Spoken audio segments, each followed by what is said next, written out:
করে পাই, ইনকাম জন্য কি করে যাওয়া যায়? দেখুন দুটো সমস্যা, একটা হচ্ছে হেলথ, একটা হচ্ছে ওয়েলথ। সব থেকে কস্টলি, মানে সব থেকে কস্টলি রোগ, মানে কঠিন রোগ, সেটা কি সারা পৃথিবীতে? খালি পকেট। টাকা তো সলিউশন, খালি পকেট মানে এমটি ওয়ালেট, এখানে টাকা নাই, ওরকম একটা পকেট হচ্ছে সব থেকে দামি রোগ, তাই না? ওইটা রোগ, সমস্ত রোগের ও আবার মানে এত দামি রোগ, ওটা সারানোই যাচ্ছে। তো এইটাও একটা সমাজে একটা কেমন হয়ে গেছে দেখুন, কিছু সমস্যা হয়ে গেল, কিছু আমার প্রয়োজন আছে, আমরা কি করছি, লোন নিয়ে নিচ্ছি, কিছু ডকুমেন্ট ছাড়াই লোন হচ্ছে, আমার এলিজিবল নয়, আমি দিতে পারবো না লোন, কিন্তু আপনি বললেন ভোটার আইডিটা দিয়ে দেন, লোন দিয়ে দেবো। বাহ, আমার ইনকাম নেই, আমার কিছু ইনকাম সোর্স দেখা যাচ্ছে না, দোকান নেই, চাকরি নেই, তাও লোন দিয়ে দেবেন? বলে হ্যাঁ দিয়ে দেবো, বন্ধন দিচ্ছে না। যেই লোনে নিয়ে নিলাম, আমার তো দরকার আছে, আমার তো প্রয়োজন আছে, শখ আছে, সবাই নিচ্ছে, আমারও নিচ্ছে, কম্পিটিশনের মার্কেট, তাহলে আমি ফাঁসলাম না উতরে গেলাম? পেতে গেলাম না? আজকে শুধু বন্ধন না, হাজার হাজার নন ব্যাংকিং সেক্টরগুলো লোন দিয়ে পুরো সমাজটাকে ক্যাপচার করেছে। কি করেন, একটা মোবাইল কিনবেন, আপনার হ্যাবিট হয়ে গেছে লোনে কিনি, একটা এসি কিনবেন লোনে কিনি, যা কিছু সব লোনে জর্জরিত হয়ে গেছে।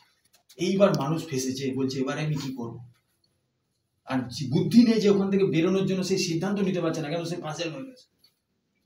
এইখানে প্রত্যেকটা মানুষের একটা দরকার, ওখান থেকে বেরোনোর একটা রাস্তা দরকার। সেই রাস্তা কার কাছে আছে? যদি আপনার কাছে থাকে তাহলে আপনাকে সবাই ছুটে দেয়। তা এরকম একটা রাস্তা যদি আমাদের কাছে থাকে, যে যেখানেই থাকুক না কেন, যার যত সমস্যা থাকুক না কেন, বেরোনোর রাস্তা আমাদের কাছে আছে। একটা ফাইন্যান্সিয়াল ফ্রিডম, একটা ইনকাম দাঁড় করানোর জন্য রাস্তা আমাদের কাছে আছে। কিন্তু ঠান্ডা মাথায় সে শোনে, প্রবলেমটা কোথায়, ঠান্ডা মাথায় শোনে না, তার মাথায় অনেক কিছু ঘুরতে থাকে। হয়তো আমরা এখানে অনেকে বসে আছি, মাথায় বডিটা হয়তো রয়েছে, ব্রেনটা তো অন্যদিকে চলছে রে বাবা, তো সলিউশন পাবো কি করে? তারপর যখন বলবো আপনার কেমন লাগলো, আচ্ছা দেখছি, ভাবছি, তার মানে আমি কিছু দেখিনি আর ভাবেও নি, আমি ভাবছি অন্য জায়গায়। এই তো সমস্যা একটা হচ্ছে। অফিসে যখন যাচ্ছে বাড়ির কথা, বাড়ি যখন যাচ্ছে অফিসের কথা। আমরা প্রেজেন্টকে নিয়ে যদি না চলতে পারি, লাইফটা আমাদের পাজলটি থাকে। প্রেজেন্ট মানে যেখানে আপনি আছেন, সেখানে যদি তার উপকারিতাটা নেন, কার্যকারিতাটা, সেখানকার বেনিফিটটা যদি আপনি নিতে শুরু করেন, এই হ্যাবিটটা যদি থাকে, সে কিন্তু অনেক আনন্দ। কাল কি হবে জানে না, কিন্তু আজকের দিনটা সে হ্যাপি, ঠিক না দিদি ভাই?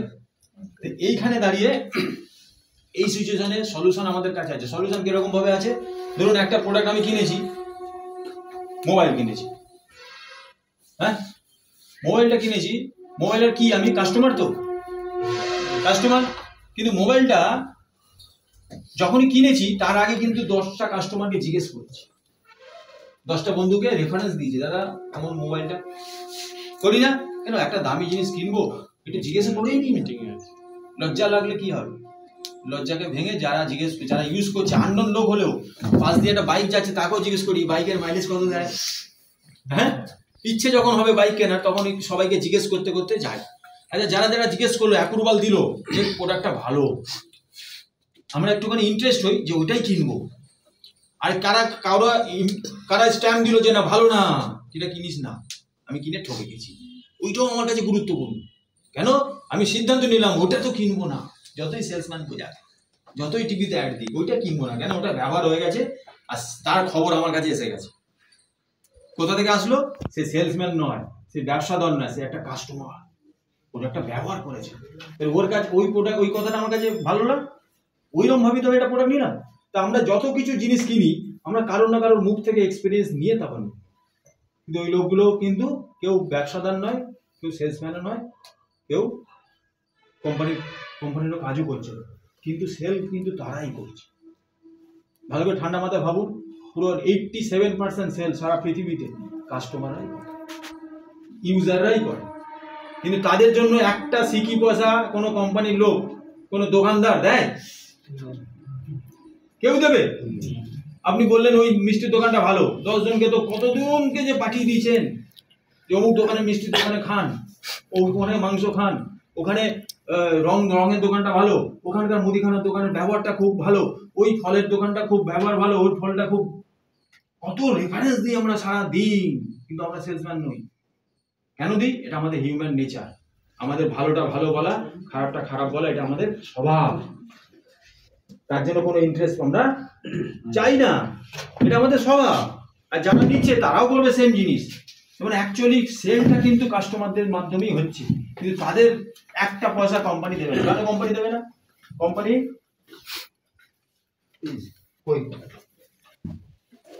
কেন দেবে না? শুধু একটুখানি জেনে যায়। 2 মিনিট, আমি তাড়াতাড়ি বলছি। এই যে ম্যানুফ্যাকচারিং আর একটা কাস্টমার যদি 100 টাকা মাল কেনে, ম্যানুফ্যাকচারিং কস্টিং করে 30 টাকা। এখানে হোলসেলার, ডিলার, ডিস্ট্রিবিউটার, রিটেলার, আরো অনেক কিছু চ্যানেল আছে, আর মাঝখানে অ্যাড আছে। এইখানে 70% চলে যায়। এটা জানি তো আমরা। ম্যানুফ্যাকচারিং ঘরে ওটা 30 টাকা পড়ে, কিন্তু আমাকে 100 টাকা দিয়ে কিনতে হবে। আমি জানি 100 টাকা না দিলে আমি মালটাই পাবো না, কেউ দেবে না আমাকে, ম্যানুফ্যাকচারিং ইউনিটের পয়সা দেবে না। কেন? অ্যাডের পয়সা চলে গেছে কোম্পানিতে, কোটি কোটি টাকা চলে গেছে। এখানে যদি 100 কোটি টাকার টার্নওভার হয়, কোম্পানি 30 কোটি টাকা, 70 কোটি টাকা ডিসবার্স করছে। যারা ব্যবসাদার, যারা ইনভেস্ট করে ব্যবসা করছে, তাদের উপর 70 কোটি টাকা রাখা আছে। তুমি এত কোটি টাকা ইনভেস্ট করেছো, এই মার্জিন তোমার, এই মার্জিন তোমার। আচ্ছা, তুমি সেলিব্রিটি হয়ে গেছো, অমিতাভ বচ্চন, শাহরুখ খান, তোমাকে এত কোটি টাকা দেবো, শুধু এই প্রোডাক্টটা হাতে ধরে তোলো, শুধু একবার বলো এটা ইউজ করছি খুব ভালো, শুধু এইটুকুনি বলো, তাতে 100 কোটি টাকা দেবে। অ্যাডের একটা টাকা দিয়ে দিচ্ছে না? তাহলে এরা কিন্তু টাকা পাচ্ছে, এই 70% টাকাটা হিউজ টাকা। এখানে কাস্টমারদের কিছু টাকা দেবে না, কাস্টমারই সেল করছে, কাস্টমারই রিভিউ দেবে ওরা ভালো কি খারাপ, কিন্তু টাকা। কোম্পানি বলছে এখানে মাল্টি লেভেল মার্কেটিং। একটা কাস্টমার 100 টাকায় দিয়ে কিনবে, কিন্তু ওই একটা কাস্টমার যখন 2টো কাস্টমারকে দেবে, বলবেই ভালো, তো বলতেই হবে তাকে, স্বভাব, ছোটবেলা থেকে বলে এসছে। কত ইজি, 2টো কাস্টমার যখনই তৈরি হয়ে গেল, কোম্পানি বলছে তোমার মাধ্যমে 2টো কাস্টমার পেলে আমার কাছে যে টাকা বেঁচে গেছে, সেই টাকাটা তোমাকে দেবো। তুমি ব্যবসাদার নও, তুমি তো একটা কাস্টমার, কিন্তু তুমি 2টো কাস্টমারকে তোমার মাধ্যমে এসেছে, তো তোমাকে আমি খুঁজে, তোমাকে আমি আমার কমিশনের, আমার প্রফিটের টাকা দেবো। ওই 2টো কাস্টমারকে বলছে তুমি যদি আরো দুটো করে আনো, 4টে আনো, তোমাদেরকেও দেবো, তার উপরে লোকটাকেও দেবো। মানে এইখানে যদি টার্নওভার 100 কোটি টাকার হয়, 70 করোড় টাকা, 70 কোটি টাকা ডিসবার্স হবে কাদের উপর? কাদের উপর? কাস্টমারদের উপর। এই প্রথম কাস্টমারদের উপর আমরা ডিসবার্স পাচ্ছি, যার জন্য আমাদের এই গলাটা এখন বেরোচ্ছে। আমরা কাস্টমার, আমরা কোনো ব্যবসাদার নই, আমরা সেলসম্যান না কিছু। জাস্ট বাবার জন্য, মায়ের জন্য একটা প্রোডাক্ট নিয়েছিলাম আজকে, সেই 3 বছর আগে। আজকে আমি 57 লাখ, 57 লাখ টাকা ইনকাম করেছি 3 বছর অ্যাজ এ কাস্টমার হিসেবে। 2টো কাস্টমারকে দিয়েছিলাম, 2টো কাস্টমার 4টেকে দিয়েছিল, শুধু পজিটিভ ভেবেছিলাম, কে নেবে ভাবিনি। আমি পজিটিভ ভেবেছিলাম, কেন নেবে না, আমার দরকার, আমার বাড়িতে কাজ হচ্ছে, কেন নেবে না। আমি যদি নেগেটিভ ভাবতাম, আমার হচ্ছে সবাই তো না বলে যাচ্ছে, শুনে যাচ্ছে, দূর, আমার দ্বারা হবে না। আমি পজিটিভ ভেবেছিলাম যে কেউ না কেউ নেবে আমাকে, কেউ না কেউ এই পৃথিবীতে কেউ না কেউ বিলিভ করে, বিশ্বাস করে, ভালোবাসে, যে আরে দীপঙ্কর তুমি ভালো বলছো, তুমি মিথ্যা কথা বলছো না, তুমি আমাকে ক্ষতি করতে চাও না, তুমি নিশ্চয়ই আমার বাড়ির ভালোর জন্যই বলছো, দাও। এই 2টো মানুষকে পাওয়া যাবে না, পাওয়া যাবে না? ওখান থেকে তো শুরু দাদা। সমস্যাটা কোথায়? ইমিডিয়েট আমাদের একটা জায়গা ধরতে হবে, যে জায়গা থেকে আপনার হয়ে যেন 10টা লোক কাজ করার জন্য রেডি থাকে। মানে প্যাসিভ ইনকাম কোথায়? আমরা যদি 1 লাখ টাকা ইনকাম করি, ওই রোজগারের জন্য আমার যোগ্যতা কাজ করছে, ওই রোজগারের জন্য আমার সময় কাজ করছে। যদি আমার সময় না দিই, আমি একটা ডক্টর, আমি সময় দিলাম না, আমার বউকে পাঠিয়ে দিলাম চেম্বারে, আমার ছেলেকে পাঠিয়ে দিলাম চেম্বারে, হবে? তাহলে যোগ্যতার সঙ্গে সঙ্গে আমাকে টাইম দিতে হবে, তারপর কি আমি পয়সা পাবো। This is active income. Active মানে আপনার হয়ে আপনি কাজ করছেন, আপনার ভ্যালুটা অনেক কম, আপনি রিস্কে আছেন। যেদিন কিছু হয়ে যাবে, সেদিন আপনার ইনকামটা 0 হয়ে যাবে। Yes or no? কিন্তু প্যাসিভ ইনকাম কিছু লোক করে, তারা বুদ্ধিমান লোক, তারা যদি জীবনটা এরকমভাবে চলতে পারে না, এতটা রিস্কে আমরা থাকবো না। আমার ইনকামের জন্য অন্য একটা সেক্টর থাকবে, যেখানে আমি ইনভলভ হব না, আমার যোগ্যতা লাগবে না, কিন্তু সেখানে কিছু লোক কাজ করবে, সেখানে একটা সিস্টেম কাজ করবে, আমি পয়সা পাবো। কিছু লোক ওই প্যাসিভ ইনকামে রয়েছে, তাদের আমরা দেখতে পাই না, জানেন, তাদের চোখে পড়ে না আশেপাশে। কেন? তারা নার্সিংহোমের মালিক, তারা স্কুলের মালিক, তারা একটা বড় ইন্ডাস্ট্রির মালিক, এগুলো চোখে পড়ে নাকি তারা? এগুলো কোথায় থাকে? এগুলো প্যাসিভ ইনকাম। হয়তো বিজনেস হচ্ছে এখানে, এসে থাকছে ওইখানে। কেন সময় দিতে হয় না, তার যোগ্যতাও লাগবে না। কিন্তু ওই প্যাসিভ ইনকাম করতে গেলে আমাদের পয়সা লাগে না, পয়সা ছাড়া বড় কাজ হবে না। কেউ দুটো দোকানদার ভাড়া দিয়ে দিয়েছে, দোকান ভাড়া দিয়ে দিয়েছে, কেউ 10টা ফ্ল্যাট কিনে ভাড়া দিয়ে দিয়েছে, কিন্তু ও বসে বসে লাইফটাকে এনজয় করছে। এইটা আবার জীবন। বলছে আমার ইনকামের জন্য টেনশন তো নেই, না ঘুমানোর সময় টেনশন হয়, না ঘুম থেকে উঠে টেনশন হয়। ইনকাম আমার অটোমেটিক আছে, দিস ইজ প্যাসিভ ইনকাম। লাইফটাকে যদি সত্যি সফল বানাতে হয়, সাকসেস বানাতে হয়, তাহলে প্যাসিভ ইনকাম মানে আমার হয়ে কিছু লোক যদি কাজ না করে, সেখান থেকে যদি আমার রোজগার না আসে, যেখানে আমার সময় লাগবে না, আমার যোগ্যতা লাগবে না, ততদিন পর্যন্ত আমার লাইফ রিস্ক। লাইফই না, আমি যেন কোথায় আটকে গেছি, ইনকাম আমার পিছনে তাড়িয়ে বেড়াচ্ছে। যেমন বনের পশু পাখিকে যদি আপনি খাঁচার মধ্যে পুড়ে দেন ছোটবেলা থেকে, জন্মের পর থেকে, হ্যাঁ, তাকে টাইম খাবার দিন, তাকে বড় করে তুলুন, আবার ওই খাঁচার মধ্যে সে মরে যাচ্ছে 10 বছর 15 বছর, যার যত আয়ু। এবার ওর লাইফটা কি সাকসেস? কেন সাকসেস হবে না? সে তো বেড়েছে, সে তো খাবার পেয়েছে, কোনো চ্যালেঞ্জ তার ছিল না, কেউ তাকে মেরে দেবে না। আমি তো পুরো খাঁচার মধ্যে তাকে সুন্দর করে যত্ন করে মানুষ করেছি, মানে বড় করেছি। তাহলে তার জীবনটা হলো না কেন? এটা আমরা যখন বুঝতে পারছি, এই বুদ্ধিটা যখন আছে যে ওকে বন্দি করে রেখেছি, তা আমরা তো দাদা কোথাও না কোথাও বন্দি হয়ে আছি। কেউ 30,000 টাকায় বন্দি হয়ে আছে, 30,000-এর উপরে সে দেখতেই পাচ্ছে না। তার জীবন 30,000-এর জন্য লড়াই করছে, ছোট মানে সকাল থেকে রাত পর্যন্ত শুধু 30,000 কি করে আনবে তার বাড়িতে, তার লাইফ চলবে। 50,000-এর লাইফটা দেখতে পাচ্ছে না সে। তার সঙ্গে হয়তো একই টেবিলে খাচ্ছে বন্ধুটার সঙ্গে, কিন্তু তার সঙ্গে মেলে না, ঠিক কি না? আর যে 50,000 ইনকাম করছে তারও একটা ব্যারিকেড আছে, সে 1 লাখ টাকার তার লাইফ স্টাইলে যেতে পারবে না বলে সে ভাবতেও পারছে না যে আমি 1 লাখ যেতে পারবো। সে মেনে নিয়েছে, সে নিজেকে হেরে বসে আছে, হারিয়ে দিয়েছে সে নিজেকে। বলছে আমার সমাজে তো আমার এই যেটা পাচ্ছি না, এটা কোথা থেকে পেয়েছি? যোগ্যতা থেকে পেয়েছি দাদা। সমাজ চায় যোগ্যতা। কিছু ইনকাম করতে যাবেন, বলবে তোমার কি যোগ্যতা আছে, তোমার কি ডিগ্রি আছে, তুমি কত পড়াশোনা করেছো, তুমি কি পারো, তাই না? আর চাইবে সময়, তুমি কত সময় দেবে। 8 ঘন্টার জায়গায় কিন্তু 10 ঘন্টা আসতে হবে, হ্যাঁ চাই, দিতে হবে, ঠিক কি না? তাহলে আমরা বেঁধে গেছি না, আমরা গোলাম হয়ে গেলাম না? কিন্তু এই লাইফটাই তো আমরা হাসি খুশিতে যে জীবনটা চালিয়ে দিচ্ছি। এইখান থেকে বেরোনোর জন্য একটা রাস্তা যদি সামনে আসে, মাল্টি লেভেল বলছে বাবা এখানে চলে আসো, এখানে একটু মাথা লাগাও, 2টো কাস্টমারকে দাও, তারা 2টো কাস্টমারকে দেবে, তুমি প্যাসিভে চলে যাবে। এখানে তোমার যোগ্যতা লাগবে না, এখানে তোমার পয়সা লাগবে না, এখানে তোমার এডুকেশন লাগবে না, কিচ্ছু লাগবে। আর এখানে আমার ইন্টারেস্ট কেন হবে না? কেন? আমাদের অভ্যাস হয়ে গেছে, ঠিক না? এখানে আপনি এক্সাইটেড হচ্ছি না কেন? অভ্যাস হয়ে গেছে। আমি অভ্যাস থেকে কেটেছি, ওই জন্য আমি খুব এক্সাইটেড। আমি প্রতিটা মিনিট প্যাসিভ ইনকামের জন্য দৌড়েছি। আজকে যে কাজগুলো করছি এটা অ্যাক্টিভের জন্য নয় যে আজকে আমার সেলস হলে আমার পয়সা আছে। আমি কাজ করছি ফিউচারের জন্য। আপনি যদি কেরিয়ার করেন, আপনি যদি 10টা লোক 100টা লোক আনেন, সেই সময় আমার টাইম দিতে হবে না, আমাকে মেহনত করতে হবে না, পয়সা আসবে। আমি প্রতিটা দিন কাটাচ্ছি প্যাসিভ ইনকামের জন্য। আর এখন যে প্যাসিভ ইনকামটা পাচ্ছি, যেগুলোর কাছে আমি যাদের কাছে আমি যেতে পারছি না, যাদের আমি কিছু চিনি না, তাদের থেকে আমার ঘরে ইনকাম ঢোকে মাসে 1.5 থেকে 2 লাখ টাকা। This is passive income. লাইফটা ফ্রি করে দিলাম না? ফ্রি করার জন্য একটাই রাস্তা আছে, সেটা হচ্ছে মাল্টি লেভেল ডাইরেক্ট সেলিং, যেখানে কোনো ঝুঁকি নেই। আটকাচ্ছে কোথায়? 10,000 টাকা। 10,000 টাকা পকেটে থাকে না কারো, এটা মানলাম। 10,000 টাকা ভারী টাকা, এটা জোগাড় করতে পারছি না, কিন্তু সবাইকে বলছি, নিজেকে বুঝিয়ে রেখেছি, টাকা তো নেই, কি করব? আপনি বলে গেলেন ভালো কথা, প্রোডাক্টের দরকার আছে, কিন্তু টাকা তো নেই, কি করব?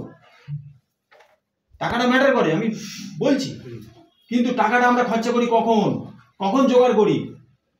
না থাকলেও জোগাড় করি এমার্জেন্সিতে, কিংবা বড় একটা অপরচুনিটি। এখন যদি একটা শোরুমের মালিক যদি বলে আমি শোরুম বন্ধ করে দেবো, আমার যত বাইক আছে 10,000 টাকা বিক্রি করে দেবো, 1 ঘন্টার মধ্যে সময় দিলাম, যারা যারা নেবে লাইন দাও। লাইন করবে কি করবে না? টাকা না থাকলেও করবে না? টাকা না থাকলেও বলবে বন্ধুরা তুই একটা দাঁড়া, আমার লাইনটা রাখ, আমি 10 মিনিটের মধ্যে আসছি। কি করে 10 মিনিটের মধ্যে টাকা জোগাড় করবে? বিরাট একটা সুযোগ আছে। কিংবা বাড়িতে একটা খবর এসছে, এক্ষুনি হসপিটালাইজ করতে হবে, একটা অ্যাম্বুলেন্স ডাকতে হবে, একটা গাড়ি ডাকতে হবে, টাকা নেই পকেটে, ডাকবে না? ডাকবে না? এমার্জেন্সিতে আর অপরচুনিটিতে আমরা কিন্তু এগিয়ে যাই। আর এইটা কেন এগোচ্ছি না? না এমার্জেন্সি মনে হচ্ছে, না অপরচুনিটি মনে হচ্ছে, যার জন্য আমার কাছে সমস্যাই রয়ে গেল। আর এইটা যে সমস্যার সমাধান, এটা যে সলিউশন, এটা দেখতে পারলাম না। এটার জন্য চোখ লাগবে, এটার জন্য আমাদের চোখ লাগবে। এটা নিজের জীবনের সার্থকতার চোখ লাগবে, যে আমরা সফল কোথা থেকে হব, আমরা ফ্রি কবে হব, আমরা আজাদ কবে হব। জীবনটা এরকমভাবে কাটিয়ে দেবো, জন্মেছি এতদিন পর্যন্ত হয়েছি, তারপরে তো চলে যাচ্ছে।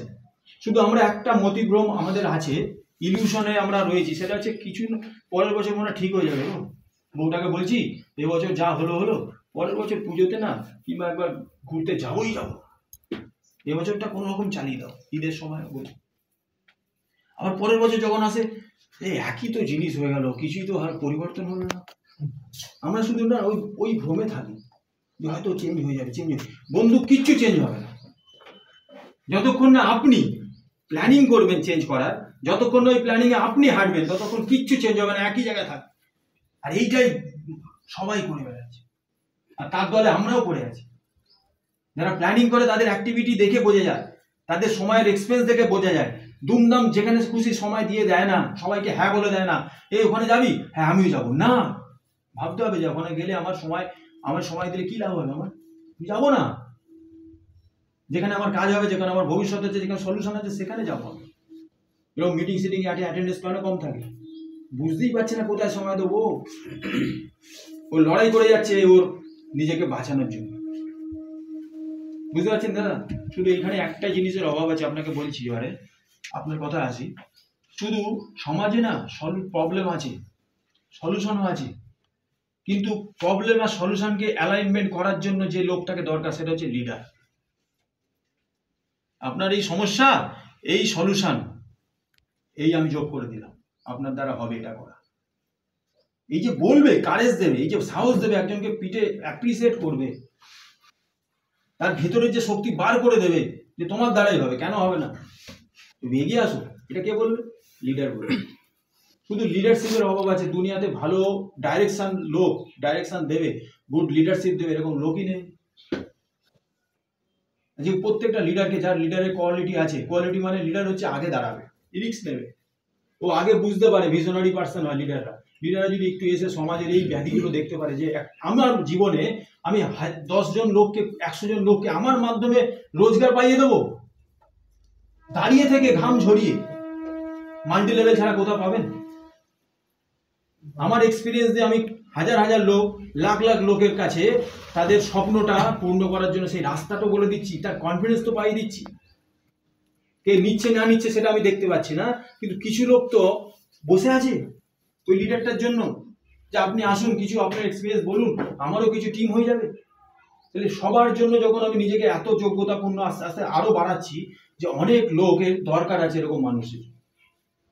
আমাদের দরকার শুধু নিজেকে যোগ্যতা করে নেওয়া, কাউকে জয়েন করানো না, কাউকে বলা না, কাউকে কিছু আনা না টেনে হেসড়ে, শুধু নিজেকে যোগ্যতা আস্তে আস্তে বাড়াতে হবে। যে আমি কি ভালো করে প্রেজেন্টেশন দিতে পারছি, আমি কি সলিউশন করতে পারছি লোকটা, আমি কি লোকটার সাহস দিতে পারছি, আমি লোকটার বন্ধু হিসেবে দেখাতে পারছি যে তোমার আমি শুভাকাঙ্ক্ষী, না আমি সেলসম্যান হিসেবে দেখালাম। দাদা নিন না, দাদা আসুন না, দাদা করে নিন না, আপনি করে নিলে আমার একটুখানি জায়গা হয়ে যায়। আমরা কি এই কাজ করছি না? নিজেকে আস্তে আস্তে যোগ্যতা তুলে রাখি। আপনি শুধু আপনার কাজটা করে যান না, আপনার সঙ্গে লোক এমনি ভর্তি হয়ে।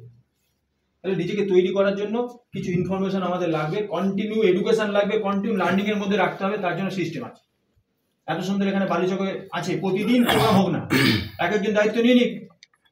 রামদা এখানে একদিন প্রোগ্রাম করবে সোমবার, মঙ্গলবার সুপ্রিয়তা করবে, সত্যজিৎরা বুধবার করবে, আমি বৃহস্পতিবার একদিন আসবো, কন্টিনিউ হোক না, প্রতিটা দিন হাজার হাজার লোক অপরচুনিটি পাবে। প্রোডাক্ট মার্কেটিং, কোনো চাপ নেই, হবে না? এই করতে করতে একটা লিডারশিপ দিন, দেখবেন আজকের প্ল্যানিং 3 বছর পর প্রত্যেকের লাইফ চেঞ্জ। আজকে 2024 না, আচ্ছা 2020 কে কে দেখেছে? সবাই দেখেছে না? বেঁচে আছি মানে 2020 দেখেছি। 2020 ফাইন্যান্সিয়াল কন্ডিশন আজকে চেঞ্জ কার হয়েছে? কেন আমরা চেঞ্জ করতে চাইনি, কোনো টার্গেটে নেই আমাদের। আজকে 2024 আছে, 2028 চেঞ্জ কার হবে? যার যার আজকে প্ল্যানিং থাকে, ভাই আজ থেকে ওই প্ল্যানিং এ লেগে যাবো। তাহলে উইদাউট প্ল্যানিং এ আমরা থাকছি, উইদাউট টার্গেটে আমরা রয়েছি, জীবনে কিছু চেঞ্জ হচ্ছে, তাই না? একটা টার্গেটে থাকি না, আচ্ছা আজকে আছি 2-3 মাসের মধ্যে আমার 10টা লোক অন্তত হবেই। 3 মাসের মধ্যে 10টা লোক যদি হয়ে যায়, 6 মাসের মধ্যে 100 লোক হবে। আচ্ছা 6 মাসের মধ্যে যদি 1 বছরের মধ্যে 500 লোক হবে, তখন ইনকামটা আবার 1 লাখে চলে যাবে। কেন টার্গেট দেবো না 10টা লোকের? 2-3 মাসের মধ্যে 10টা লোকের টার্গেট কেন নেবো না? তার থেকে বলি এই মাসের মধ্যে, এই সপ্তাহের মধ্যে 2টো ছেলে তো আনবো। যতক্ষণ না আনছি থামবো না। এই 2বার ঠোকরো খেয়ে যাবো। একটা বাচ্চা ছেলেকে দেখবে সাইকেল চালানোর সময় যখন শুরু করে তখন কত কেটে কুটে যায়, ও কিছু হয়নি পড়ে গেল, কিছু হয়নি। ওর তখন মাথা থেকে কবে শিখবো রে বাবা, ওর নেশা হয়ে যায়, ঠিক কিনা? ডেসপারেট হয়ে যায় কিনা? আমরা ভয় পেয়ে যাই আমাদের ছেলে বাবা হয়ে, আরে বাবা দাঁড়া বেরোস না, আমরা থাকছি। আরে নিয়ে দৌড়লো আমার ছেলে, একদিন দেখলাম শিখে গেল। আমিও ছোটবেলা তাই করেছি, ওই টানতে টানতে নিয়ে যেতাম। স্বপ্ন ছিল কবে শিখবো, কত রিস্ক ছিল। তো এইরকম ভাবে একটা টার্গেটের উপর দাঁড়িয়ে দাঁড়িয়ে যেরকম বাচ্চাকে দেখি এটি অ্যাচিভ করে ফেলে, করে যায়, কিন্তু হার মানে না। আমাদেরও যদি ওরকম মানসিকতা, আমরা বাচ্চাটা ভুলে গেছি, বাচ্চাদের স্বভাবগুলো আমাদের হারিয়ে গেছে। আমরা নিস্তেজ হয়ে গেছি, তেজ আর নেই। আগে একটা বল দিয়ে বলে মারলাম, কত চেয়ার আপ করলাম, আর এখন সবকিছু আনন্দ পাচ্ছি, কি আর হলো,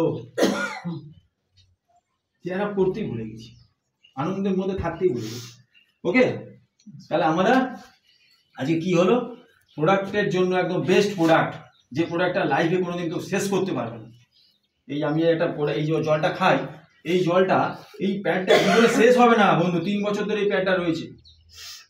এই জলটার বোতলে আমি খাচ্ছি, যেখানে যাই আপনাকে খোঁজ খবর নেবেন, আমার বোতলটা থাকে, ঘুরতে যাই আর যেখানে জল আমি এটা থেকেই খাবো ভাই। আপনি যাই জল দিন না কেন আমাকে দিনের মধ্যে, তারপরে বডিটা আমার, তো বডিটাকে আমি আমার মতো করে রাখবো। এটা আমাকে অ্যাসেট দিয়েছে, উপরওয়ালা আমাকে গিফট করেছে, তো সহজে ছাড়বো না। বিনা পয়সা পেয়েছি তো কি হয়েছে, দিয়েছে গিফট, আর আমরা বিনা পয়সা পেয়েছি বলে কোনো ভ্যালু নেই। ফ্যানটা চালিয়ে দাও, ঠিক আছে? এই প্রোডাক্ট দাদা সবার কাছে রাখবে, নিজের কাছে ছড়াবো না, আমরা নিজেরা নেব, নিজের ফ্যামিলিকে সেভ করবো, তারপর 10 জন ফ্যামিলিকে দেবো। এটা করতে কতদিন সময় লাগবে?